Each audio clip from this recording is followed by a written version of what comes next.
Okay. Okay, So, so you're picking up the so one story. day I get this story back, and it's got a note on it from Ralph's, and it says, "See me office hours!" Exclam. Well, I've had those my whole academic career. That means I'm in trouble. That means that some professor is going to call me in and tell me. And I thought he was going to throw me out of the writing class. I thought, this is where this is headed. So I went, and it was my favorite course. I mean, I just loved writing my short stories. So I went. I just the story that I wrote was a story called "Keep Them All Like Gentlemen." I still remember the story.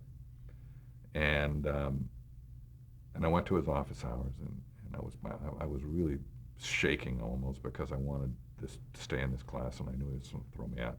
He closes the door. Ralph sits behind his desk in this little cluttered office, university professor's office, and he says, "I'm going to tell you something, and I want you to never forget it." I said, "What's that, Mr. Salisbury?" And he says, "Well," he said, "I've been teaching here now for 20 years, and I've had a lot of kids come through this class, and I very, very, very rarely find one that has the talent that you have. He says, you have been given a gift, Steve, and you must never stop doing this." Well, I can't tell. I mean, I almost fell out of the chair because all the years I've been in school, all I'd been is a problem. I'd been the kid that couldn't pass. I'd been the kid that, and here's this guy telling me that not only do I have a gift, but that of all the kids that he's taught, I'm in some kind of incredible percentile of talented, writers. I just couldn't believe. Well, he just lit my fire. This guy.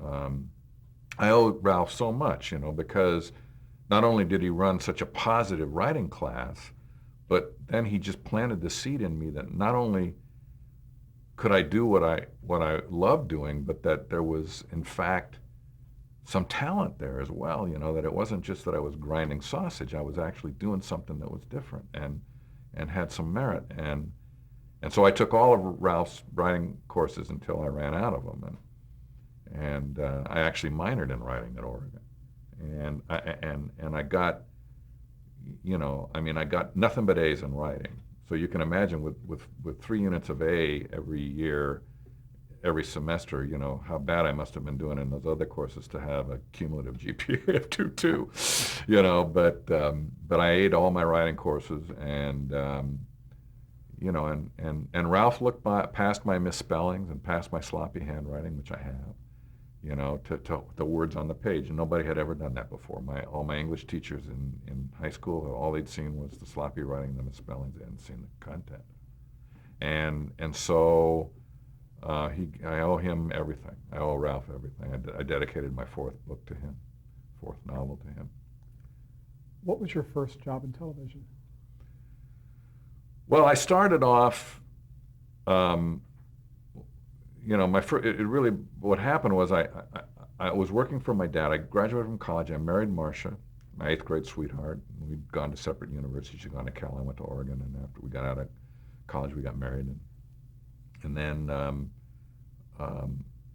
I started working at my father's company, and I would come home every night at 5 o'clock or 5:30, and I would start writing at 5:30. And I would write from 5:30 until 10 o'clock at night. And I was basically writing television scripts, some motion picture specs, but mostly spec television scripts. I didn't have an agent. Nobody would read any of this stuff. I would write 7 days a week. I wrote all day on Saturday and a half day on Sunday, and 5 hours every evening after I got home from my father's company. And why Marcia put up with this, I did it for 5 years. 5 years I did that every day. And I was getting better with each one of those scripts, but it's kind of like weightlifting, you just get a little stronger. You can add a couple of plates, and then you keep pushing and you add a couple of plates. And that's sort of the way I was doing it. And I'm very tough on my work. I don't love everything I write, so I remember thinking, God, how can I make this better? This is so flat. I can make how do I make this character more interesting? And I was just doing that, and I was constantly trying to get an agent. Nobody would represent me. And eventually, I broke through that, and I got an agent named Polly Cannell. She wasn't a real powerful agent, but she was a wonderful agent. She had something I couldn't have paid $1 million for, and that was that she believed in me. She loved my work. And And, I started to freelance, and took me years before I finally sold my first. I sold a couple of stories to Mission Impossible, and I started freelancing for Ironside. I sold 2 Ironsides. And then one day I got a call from a friend of mine, Herm Saunders. I'd known him socially. He was a producer of a show called Adam 12, which was in Jack Webb's bunch of shows. And they were having a bake-off. They had lost the last script of the season, and the network had thrown it out, and they needed to get a script like lickety-split. And they had 5 writers working. And as an afterthought, Herm called me up and said, would you be interested in like doing one of these things for us, And he called me on a Thursday, and these other writers had started on Monday. And he said, but I need it on Monday morning. You only have 4 days. And I got to get a narrative treatment first because I got to get it approved by the network. So I had 1 day to write it. I went in and I pitched him an idea. He picked the idea he liked. I wrote him the narrative on Friday.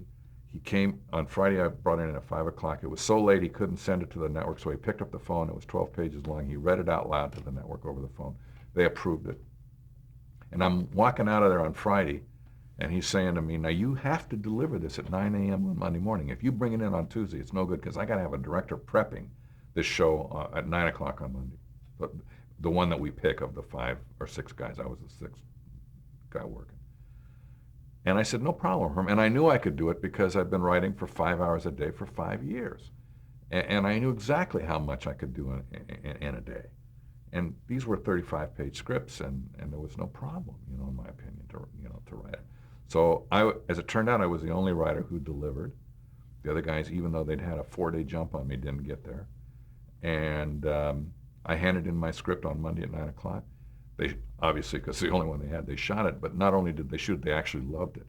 And the actors had apparently called up, Marty Milner and Kent McCord had called up and said, who's this writer? This is really good stuff.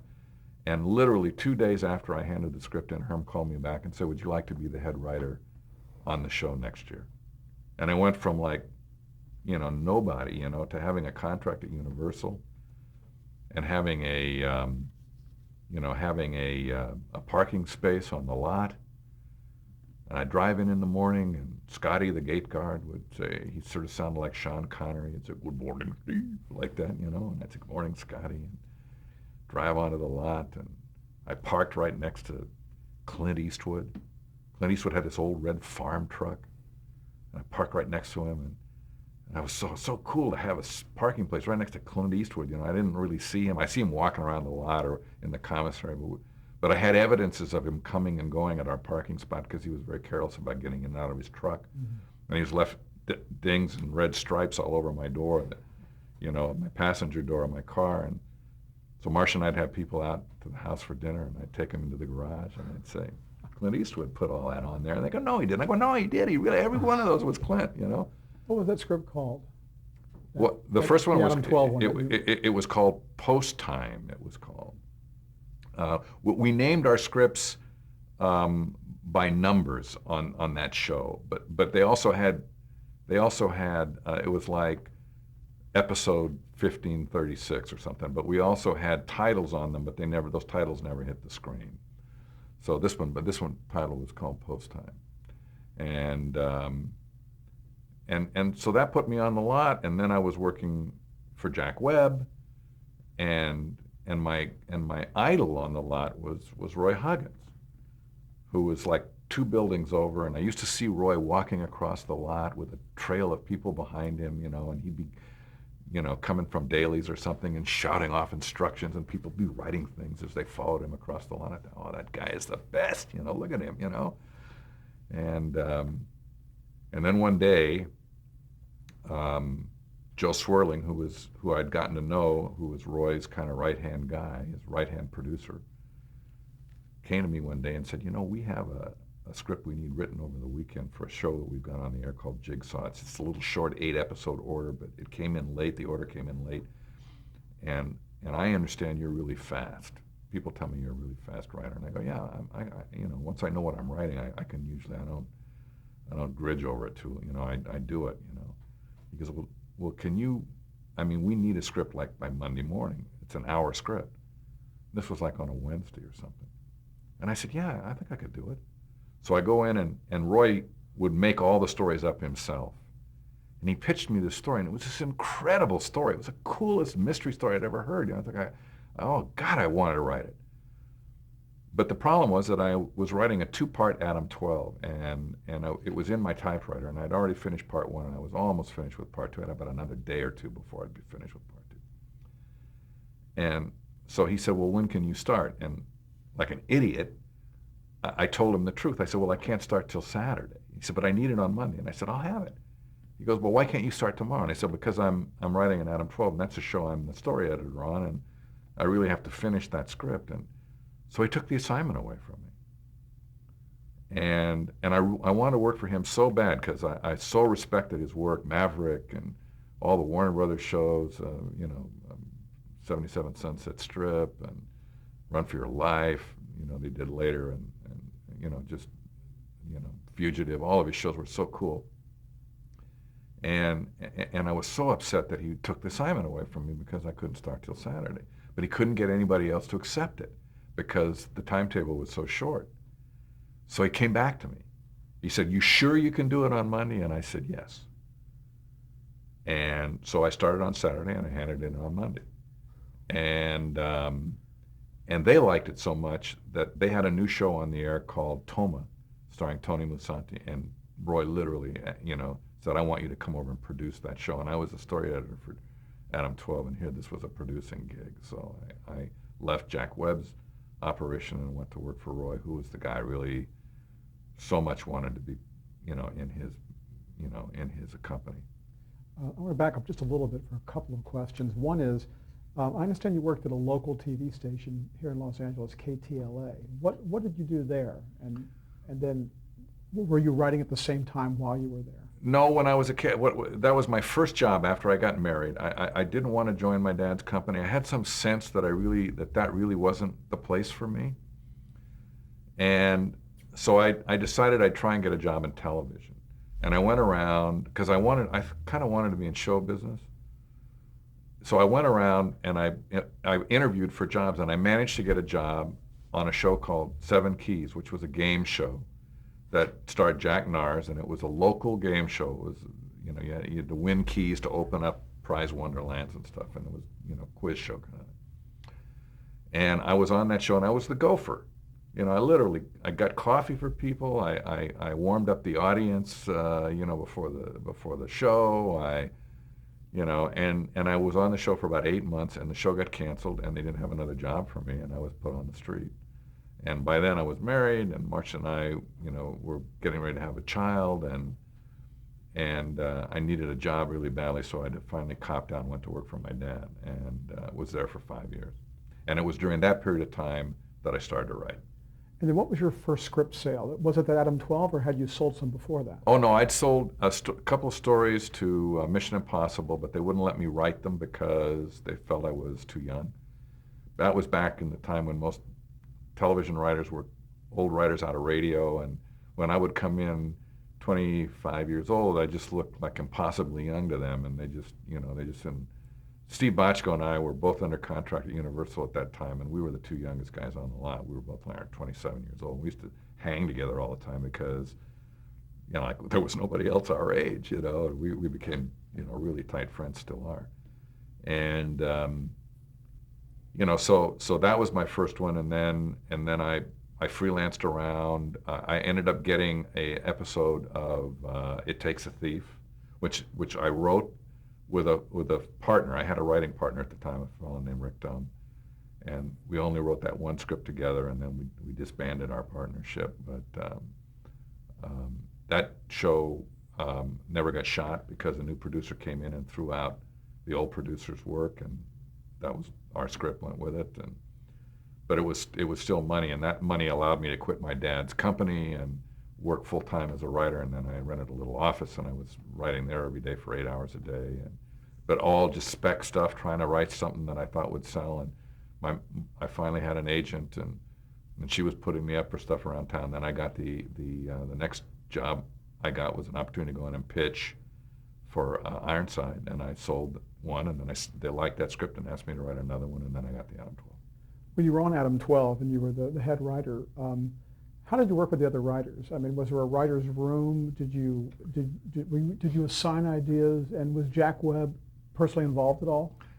You know, Jack really wasn't involved. It was Herm Saunders, who was our producer, and we didn't have any writers but me on the show. I mean, the way we did it was I was the writer, the head writer, and we would hire freelance writers off the street, you know, from the Writers Guild. And certainly they had writers that they had worked with in the years past on that show that Jack liked and that Herm liked, and so they would get the first shot at pitching the stories, but I was the one who would buy the stories. And so I would listen to a pitch. In the first year that I was on the show, I had to get Herm to approve everything, but after a while he realized I knew what I was doing and everything, and I would just start buying. I could buy anything I wanted. You know, I had buying power as a story editor. And then, you know, I tried always very hard not to rewrite writers that worked for me. It was a rule that I had then, and I've sort of maintained throughout my career that if I rewrite a writer, I'm not teaching him anything or her anything. And it's much better to put them through 5 rewrites, but when the script is finally shot, it's their words, not mine, so they can go to dailies and go, yes, you know, and have that feeling of like, yes, you know, this is what I wanted it to be, you know, and not, oh, well, you know, that's Steve's, those are Steve words and not mine. So I worked really hard with writers, and very rarely did I put the thing in my own typewriter, and the only time I ever did that was for production rewriting, where, you know, at the last minute, the production unit manager would call up and say, this can't be a gas station, it's got to be like a 7-Eleven or something, and so I'd take the lines about the gas station out and put in lines about donuts and coffee, and, you know, but that's just cheeseball rewriting. I mean, I didn't feel I had to call a writer up to ask permission for that, and that was just to enable the show to get shot. But I tried never to rewrite other writers, and I've done that throughout my career. And in those instances when I was forced to rewrite a writer because the writer couldn't get me there, I never took screen credit. I never put in for a writer's credit. If I felt the writer had tried really hard to get there and I ended up having to do the rewrite, which was very rare, I'll bet you 20 times in my whole career I had to like really step in behind a writer and do something. You know, I never took credit, because I always felt my job isn't to sit here and try and rip off credit from other writers. My job is to protect the quality of the show and try and help other writers get where they wanted to go. And it was a really good philosophy, because when I ended up with my own studio in the 80s, where I was employing, I had like 15, 20 writers under contract. You know, it was a writer's shop, and people loved working there because that was the way it ran. You got to see your own words get shot. You created a pilot for a show called Chase. Is that right? Is that the first pilot that you wrote? Yeah. What was that like? How did you come to do that? And what was that challenge for you to actually create a show? Well, it was really a very weird thing. I got Jack Webb, by the way, was the most incredible human being. Jack Webb was a guy, unlike probably anybody that you've ever met. He was larger than life. He was a little guy. Wore these side-divorce shirts with high collars. You know, had pipes like this. His voice was 2 octaves below mine, and I have a deep voice. The most beautiful voice I ever heard. You know, you couldn't win an argument with Jack because his voice was so much better than yours. He'd say, "Black is white," and you'd go, "No, it isn't. No, it isn't. No, it isn't." You know, I mean, it was just, you know, so, you know, but he was just this sort of amazing guy, and. But I don't think he had these writers that he really liked, guys that had written pilots for him over the years. Well, I had been very active as a writer, and I had the cheapest deal at Universal, and I always had a theory that it was always better to be underpaid than overpaid. I'm one of the few people to believe this, because if you're underpaid, you're not going to be the first guy fired when times are bad, and also that if you're underpaid and if you're the low man on the totem pole, which I certainly kind of was on Adam 12, you know, how do you get yourself recognized? Well, I believe that guilt is a very powerful motivator. So I ended up writing, like, of the 22 or 24 episodes of Adam 12, I probably wrote about 15 of them. And I was on a straight deal at $600 a week. And so, I wasn't being paid for my scripts, I was being paid weekly. So the studio made like $80,000 on me, just based on the fact they were paying me less on a weekly basis than my scripts if they bought them off the street. Well, my agent came to me after the first year and she said, "You're being screwed here. We need to go back and put in for, a raise." And I said, "No way." And I said, "I don't want a raise. I want this deal that I've got. I don't want this renegotiated." And she said, "But this is unfair." I said, "I want it to be unfair. I wish it were more unfair than it is. I wish they'd made 150 grand on me, And she couldn't understand it. And I thought the only way I'm going to get noticed at this studio is if somewhere at the end of the year there's a computer run on all the people that are under contract here, and my name pops up with a number, and they're going to go, "This is a mistake, send it back through," and they're going to go, "Holy moly, this guy wrote 13 scripts and we only paid him $600 a week," and they're going to feel like, "Wow, what's going on down there?" And so I refused to let her do it, and there's a thing in television that we're all aware of, which is the hiatus period. And the show is over for the year, and all the writers, their paycheck stops, and they're asked to clean out their desks, and they go home, and if their show gets renewed, they come back for the following season. So all the writers are clearing out their desks to go, and I get a call from the tower, and this executive in the tower, and he says, "By the way, Steve, we decided to hold you during hiatus. You're going to be paid. You don't have to go home." So I was taking a paid vacation. And I went, "See, it's better to be underpaid." So I knew that up there somebody had spotted me. Well, you know who it was? It was Sid Sheinberg, the president of the studio. He had spotted me. So one day in the second season, I'm coming home from work, and my wife says, "Do you know somebody named Sid Sheinberg?" I go, "Yeah, he called. He called my house." I'd never had a meeting with him. So with a shaking hand, I dial his office, and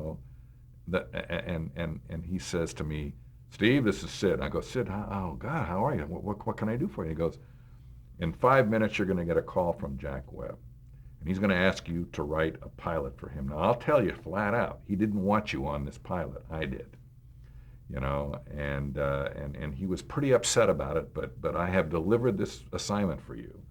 And good luck, and it's pretty much a sold show if you don't screw up the script." So Pressure. the next thing, Jack Webb calls me up with that deep voice of his, and he goes, "Well, pal," because he called everybody pal. He said, "I don't know what kind of Polaroid picture you got of Sidney S. Sheinberg, but I guess you're going to write this damn pilot, and get out to my house, tomorrow I'll tell you what it's about." And he basically told me what the show is about.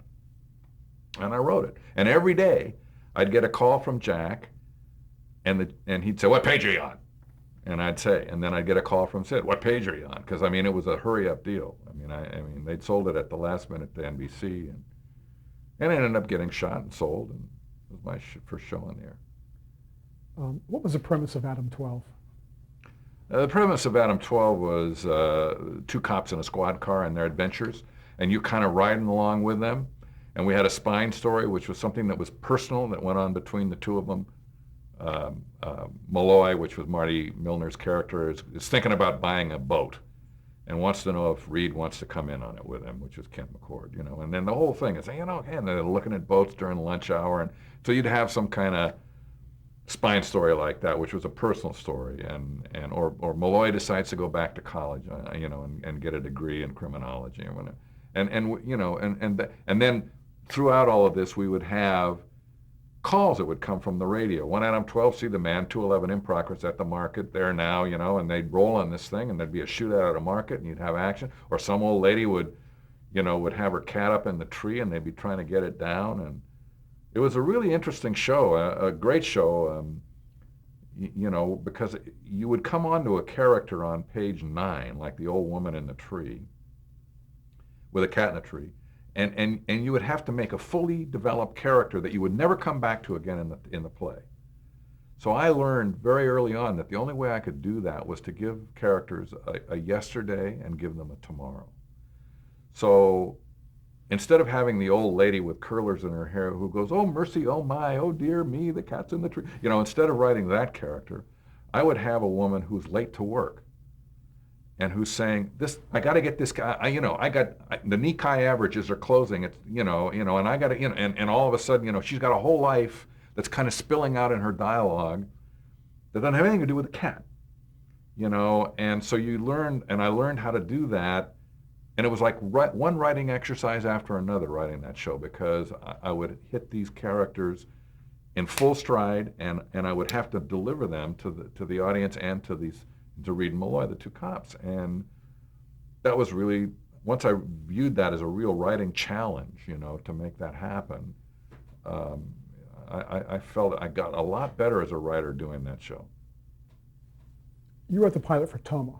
No, right? No? I did not write. Ed Hume wrote that pilot. Okay. It was a beautiful pilot. Ed is a wonderful writer, and I came on simply as the producer. The show was sold by the time Roy asked me to join that staff.